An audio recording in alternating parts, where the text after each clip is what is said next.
प्यारे बच्चों, आज की इस क्लास में हम पढ़ेंगे यथार्थ अवकल समीकरण के मानक रूप 3 और 4। तीसरी और चौथी फॉर्म कुछ इस टाइप से आप लोग ध्यान रखें। अगर आपके पास जो भी डिफरेंशियल इक्वेशन क्वेश्चन में दे रखी है M D X plus N D Y के रूप में, और जिसमें del M upon del Y और del N upon del X आपस में बराबर नहीं हो, तब अपन क्या करते हैं, सबसे पहले चेक करते थे कि वो होमोजीनियस है या नहीं है। अगर वो होमोजीनियस है तो आप उसके आईएफ के अकॉर्डिंग सॉल्व करें, और अगर आपके पास में सेकंड रूप जो हमने बताया अगर वैसा है तो उसको चेक कीजिए। अगर वो दोनों ही नहीं है तो फिर अपन थर्ड जो आपकी फॉर्म दे रखी है, थर्ड स्टैंडर्ड फॉर्म दे रखी है, उस पर पहुंचेंगे अपन। और इसमें करना क्या होता है, थर्ड और फोर्थ के फॉर्मूले दोनों के साथ ही बताएंगे अपन आपको क्या करना है। पहले तो आप क्या करोगे, इसके लिए चेक करोगे कि ये दोनों बराबर है या नहीं है। तो ये दोनों टर्म्स अपने पास में निकाली हुई निकाली हुई होगी। आप इनका डिफरेंस कीजिए।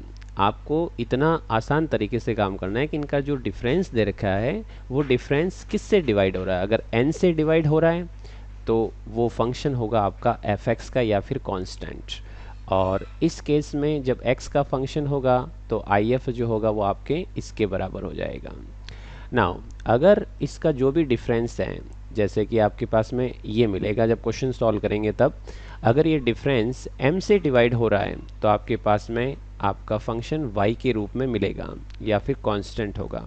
और जब y का फंक्शन होगा तो if क्या होगा, e to the power integral sign F Y D Y.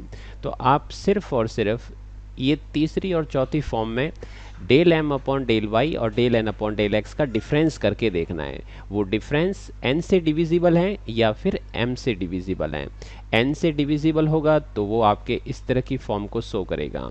और ये याद रखें, 1 upon M del M upon del Y minus del N upon del X, 1 upon M del N upon del X minus del M upon del Y equals to, यहाँ पे ये function y का होगा और यहाँ पे x का होगा। और मान लो सपोज करो कोई फंक्शन आया ही नहीं, 2 आ गया, तो वो कांस्टेंट फंक्शन होगा। 2 होगा तो 2 को यहाँ पे 2dx लिख देना, 3dx लिख देना, जो भी मिले।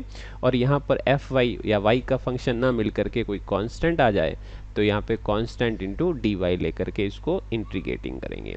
नाउ इसके ऊपर अपन क्वेश्चन करते हैं। देखिए जैसे ये question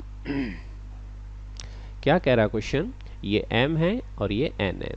del m upon del y और del n upon del x दोनों के डिफ्रेंशिएशन कर लेंगे तो अपने पास ये रिजल्ट और ये रिजल्ट मिला।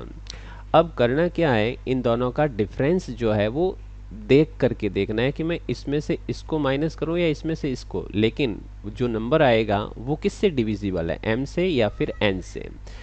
तो ये आप थोड़ा सा अभ्यास करेंगे तो ये आपको पता लग जाएगा। जैसे यहाँ पे देखा जाए 3x में से 2x गया तो आपके पास x मिला, -4ay तो ये क्या मिला आपके माइनस का 2ay। अब आपको देखना है कि ये वाली जो टर्म्स है वो किससे डिविजिबल होगी, इससे या फिर इससे। अब इसमें तो देखो 3 भी है 2 भी है, इसमें 3 2 नहीं है, लेकिन यहाँ पे देखा जाए तो x अगर बाहर ले लूँ तो x माइनस 2ay ये आ गया। तो इस तरह से देखना है, इन दोनों का डिफरेंस ये आया और ये डिविजिबल है आपके n से, और जब n से डिविजिबल होता है वो x का फंक्शन होगा और m से डिविजिबल होता है तो वो y का फंक्शन होगा। अभी यहाँ पे जो है फंक्शन जो है इस तरह से मिलेगा। ये तो हो गया आपके पास में ये डिफरेंस, n जो है आपके पास में ये रहा n, जिसमें से हमने x को कॉमन कर दिया। अब ये कट जाएगा आपके ऐसे, तो 1 upon X, this is function of x। if क्या होगा, e to the power integral sign F X D X, 1 upon X D X, 1 upon X का क्या हो गया लॉग एक्स इंटीग्रल। तो यहाँ पर वैल्यू मिली x। इस x का काम क्या होता है, वही जो हमने पहले देखा, if क्या करती है, इक्वेशन को रिड्यूस करवाती है किसमें, एग्जैक्ट के अंदर। तो x को आप किससे मल्टीप्लाई करोगे, जो भी आपकी इक्वेशन दे रखी है उससे मल्टीप्लाई कर देते हैं। 1 से मल्टीप्लाई कर दिया तो x multiply by this equation, x multiply by this part. तो जैसे ही हमने इसको मल्टीप्लाई कर दिया तो ये रिजल्ट m dx, ये रिजल्ट n dy, और ये इक्वेशन किस में रिड्यूस हो गई, एग्जैक्ट में। यस अब आप यहाँ पे वो 4 स्टेप आपको फिर दोहराने हैं, कौन से, u x y v y ये निकालने के लिए। तो आप क्या करिए बेटा, इसमें u x y means m dx और इसको इंटीग्रेट कर दीजिए। एक्स क्यूब बाई 3, 3 से 3 कैंसिल, एक्स स्क्वायर बाई 2, 2 से 2 cancel, this result. Second step, del U upon del Y, X cube, इसका y के रेस्पेक्ट में 2ax square Y, yes. And step number third, vy is integral sign n minus del U upon del Y, n यानी कि जो equation number हमने अभी last में निकाली उसका n, और ये del U upon del Y, ये दोनों ही वैल्यू आपकी सेम आ गई, सो 0 इंटू डी वाई 0।